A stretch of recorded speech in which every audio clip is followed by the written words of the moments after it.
आप बुद्धिज्म को स्वीकार कर लिए। जितने लोग यहां पर हैं वो बुद्धिज्म को स्वीकार करो। आपके अंदर बुद्ध की वाणी है, करुणा है, मुदिता है। आप किसी की हत्या नहीं कर सकते हैं, आप चोरी नहीं कर सकते हैं, आप व्यभिचार नहीं कर सकते हैं, झूठ कठोर व्यर्थ चुगली नहीं कर सकते हैं, नशीले पदार्थों का सेवन नहीं कर सकते हैं, क्योंकि आप पहले से बुद्ध को अपने जीवन में उतारे हुए हैं। जिस शरण को बाबा साहब डॉक्टर अम्बेडकर ने स्वीकार किया, जिस शरण में सम्राट अशोक के पुत्र पुत्रे और भी बृहदर तक चले गए लोग, उसी शरण में जाने की जरूरत है। अभी आपने शील ग्रहण किया, पंचशील ग्रहण किया। पंचशील का मतलब होता है 5 नियम।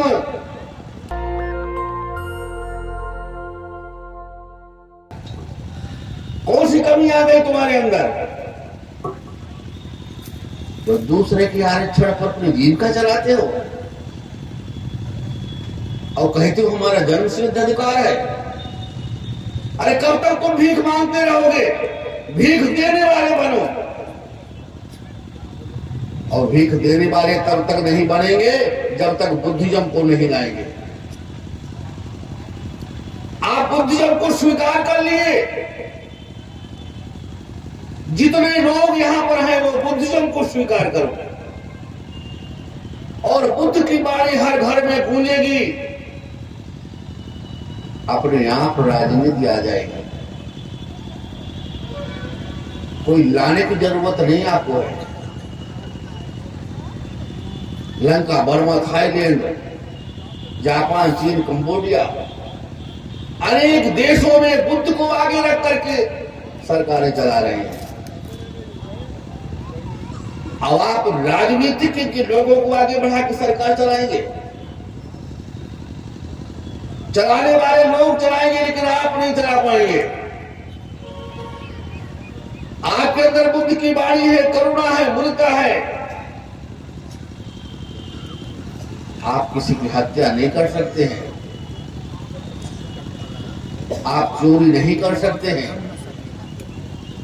आप व्यभिचार नहीं कर सकते हैं, झूठ कठोर व्यर्थ चुगली नहीं कर सकते हैं, नशीले पदार्थों का सेवन नहीं कर सकते हैं,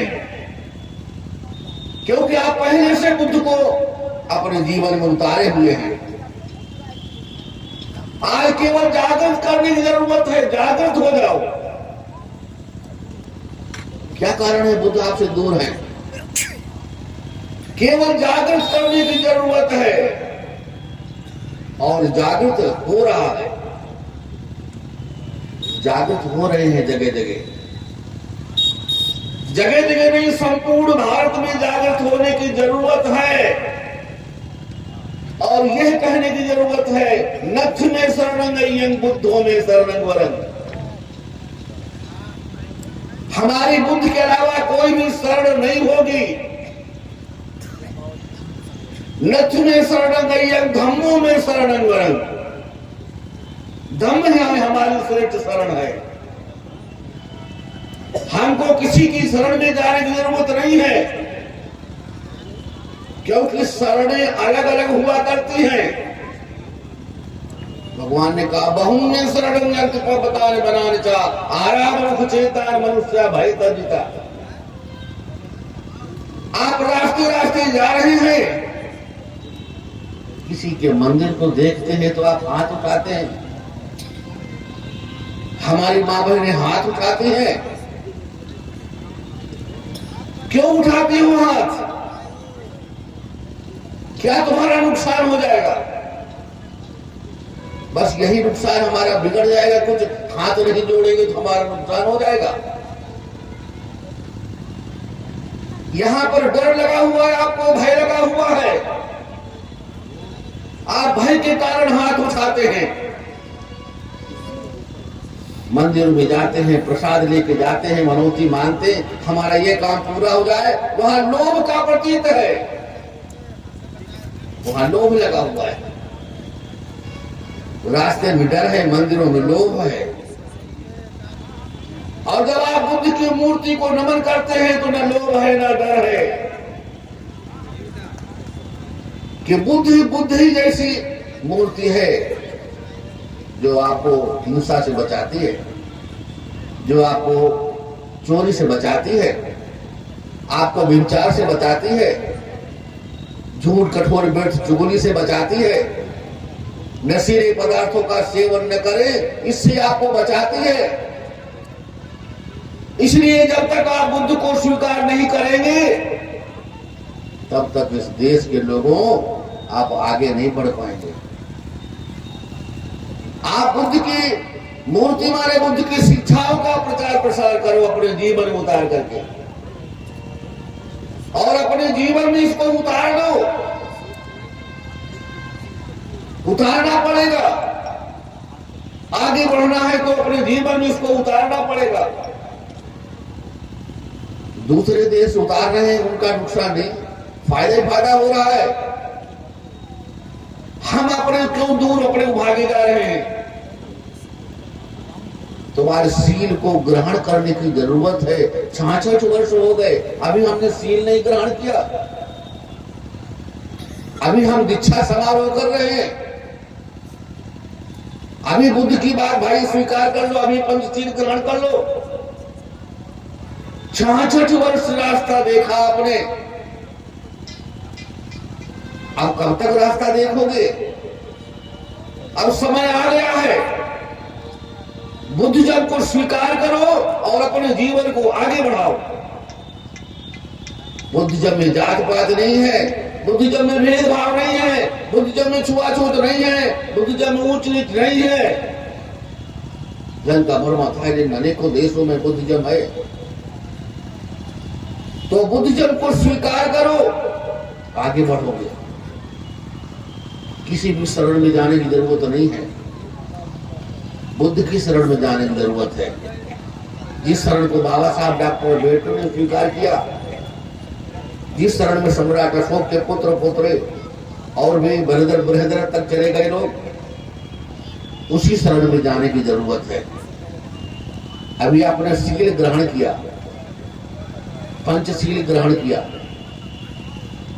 पंचशील का मतलब होता है 5 नियम, और वो मनुष्यों के 5 नियम बुद्ध ने कहे हैं, 5 नियम अभी आपने स्वीकार किया है। हम हिंसा नहीं करेंगे,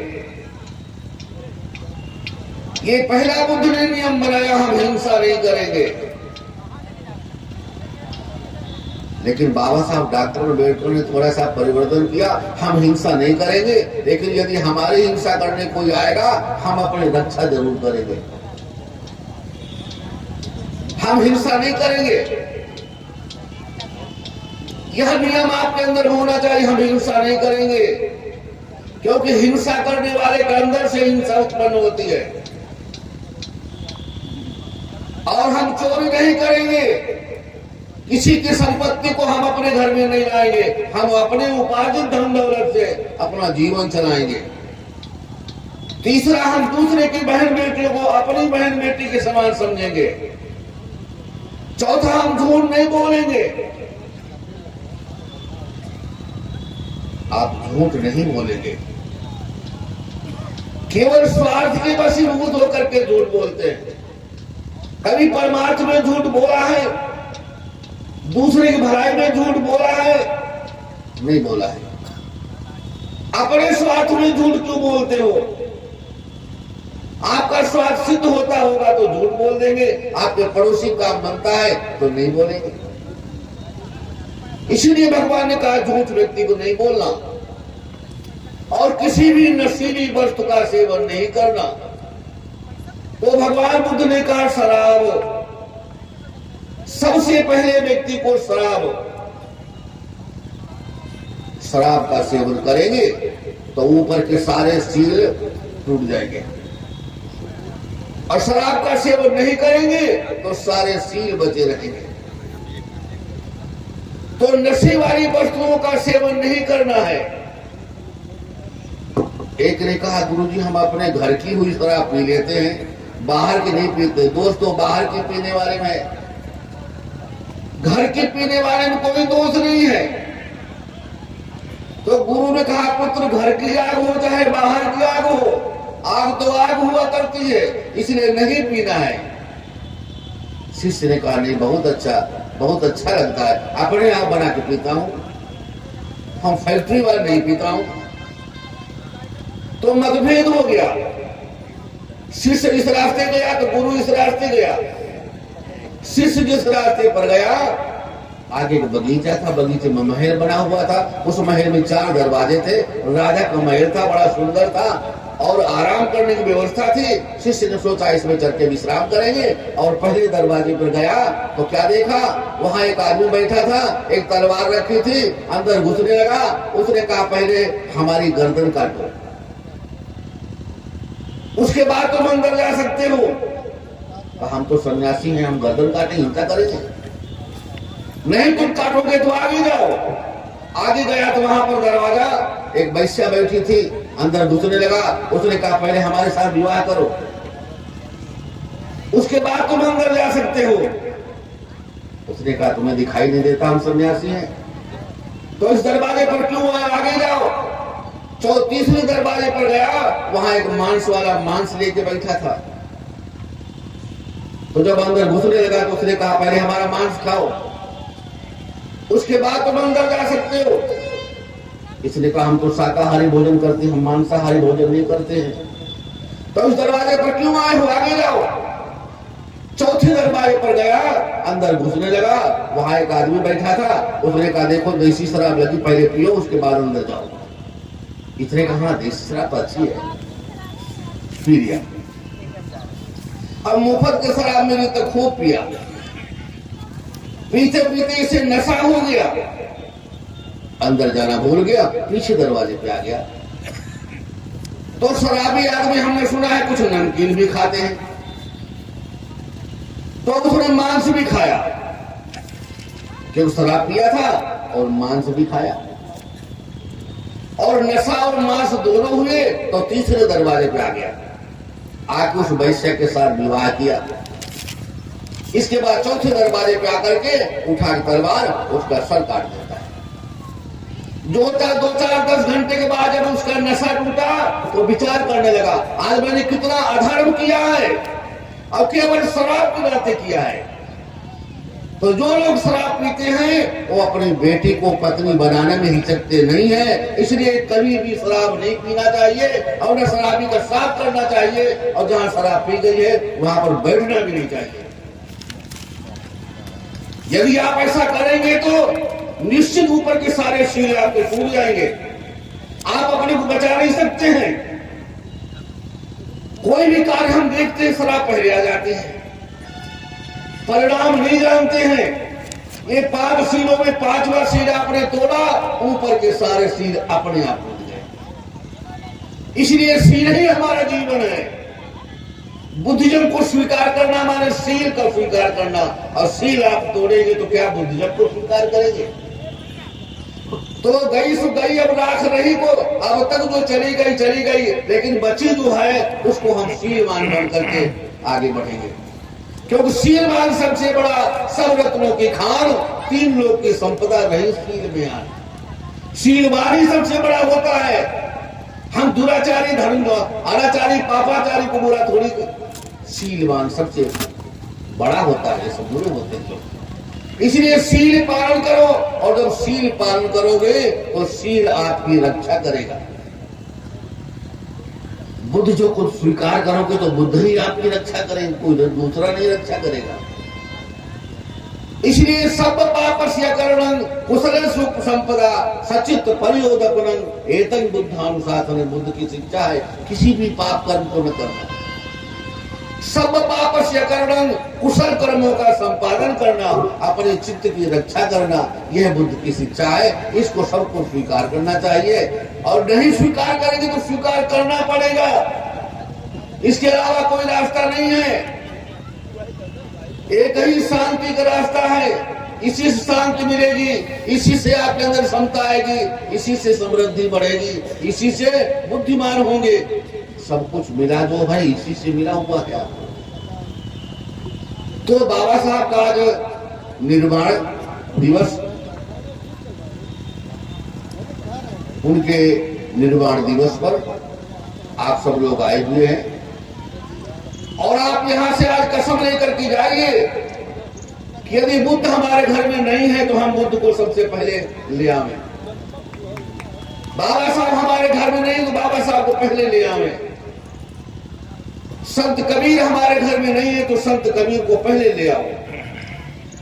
आप नहीं जानती, महिलाएं सुन ले ध्यान से, छठे महीने में तुम्हारे बच्चे का वो चित्र बनता है। छठे महीने में तुम्हारे बच्चे का चित्र बनता है और छठे महीने में तुमने जिसका दर्शन किया उसका चित्र बन जाएगा। और तुम्हारे घर में बाबा साहब, भगवान बुद्ध, संत कबीर यदि हैं तो तुम उनका दर्शन करो। तुम्हारी बलवाने कबीर जैसी पैदा होंगी संतानें, बुद्ध जैसी संतानें तेजस्वी पैदा होंगी, बाबा साहब जैसी संतानें पैदा होंगी। और कभी तुमने 10 हाथ और 20 हाथ वालों को देख लिया तो नकटे पैदा होंगे, लुंजे पैदा होंगे, लपंग पैदा होंगे। तुम रोक नहीं पाओगी क्योंकि आपने जो देखा है वही उसमें आया हुआ है। इसलिए जहां पर तुम सोया करती हो वहां बुद्ध को लगा करके सो जाओ। रात में दर्शन बुद्ध का करो, सुबह उठो तो बुद्ध को जानो, बुद्ध को देखो, संत कबीर को देखो।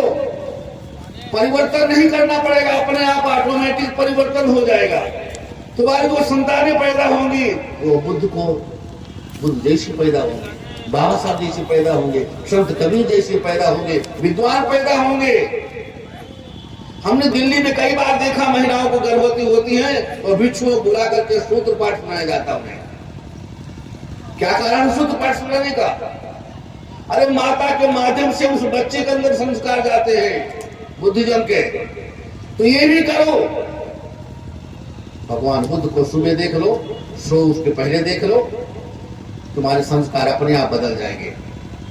थोड़ा सा परिश्रम करो, थोड़ा मेहनत करो, थोड़ा सा जागरूक हो जाओ। जगाने कोई बार बार नहीं आता है, ये जगाना है, कुछ लोगों को बताना है। जाग जाओ, होश में आ जाओ।